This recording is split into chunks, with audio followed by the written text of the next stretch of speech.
കൃഷ്ണ ഗുരുവായൂരപ്പ ശരണം. ഗുരുവായൂരപ്പൻ്റെ ഏകാദശി ചുറ്റുവിളക്ക് 28-ാം ദിവസം.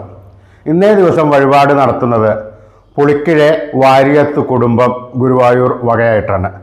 വർഷങ്ങളോളമായി ഈ കുടുംബം ഗുരുവായൂരപ്പൻ്റെ ഏകാദശി വിളക്ക് നടത്തുന്നുണ്ട്. അന്നേ ദിവസം ഉച്ചയ്ക്ക് കാഴ്ച ശിവേലി ഉണ്ടാകുന്നതാണ്. ഗംഭീരമേളമാണ് ഉണ്ടാകുന്നത്. കേരളത്തിലെ അറിയപ്പെടുന്ന കലാകാരന്മാർ പങ്കെടുക്കുന്നു. രാത്രി ചുറ്റുവിളക്ക് സമയത്ത് ഇടയ്ക്കവാദ്യം നാഗസ്വരം വായിക്കുമ്പോഴാണ് ശ്രീ ഗുരുവായൂരപ്പൻ്റെ ചുറ്റുവിളക്ക് കത്തിക്കുന്നത്. ആ ചുറ്റുവിളക്ക് കത്തിക്കുന്നത് നമുക്കെല്ലാവർക്കും ശ്രേയസ്സിന് വേണ്ടിയിട്ടാണ്. അപ്പോൾ ആ ചുറ്റുവിളക്കിൽ ഒരു തിരിയെങ്കിൽ ഒരു തിരി കത്തിക്കുന്നത് അത്യുത്തമമാണ്. നമുക്കും നമ്മുടെ കുടുംബത്തിനും ശ്രേയസ്സിന് വേണ്ടിയിട്ടുള്ളതാണ്. അതിനുശേഷം ഗംഭീര മേളപ്രദക്ഷിണം ഉണ്ടാകുന്നു. അപ്പോഴും ഈ പറഞ്ഞമാതിരി പ്രശസ്ത കലാകാരന്മാരെല്ലാവരും പങ്കെടുക്കുന്നതാണ്.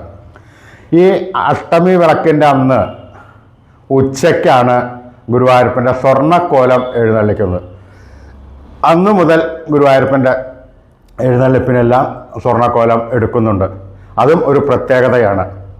അതുകൊണ്ട് ഉച്ചയ്ക്കുള്ള ശിവേലിയും രാത്രിയുള്ള ചുറ്റുവിളക്ക് സമയത്ത് എല്ലാവരും ഭക്തന്മാരും വരിക, ദർശനം നടത്തുക, ശ്രീ ഗുരുവായൂരപ്പൻ്റെ അനുഗ്രഹം നേടുക. എല്ലാവർക്കും ശ്രീ ഗുരുവായൂരപ്പൻ്റെ അനുഗ്രഹം ഉണ്ടാവട്ടെ എന്ന് പ്രാർത്ഥിക്കുന്നു. ഹരേ ഗുരുവായൂരപ്പ ശരണം.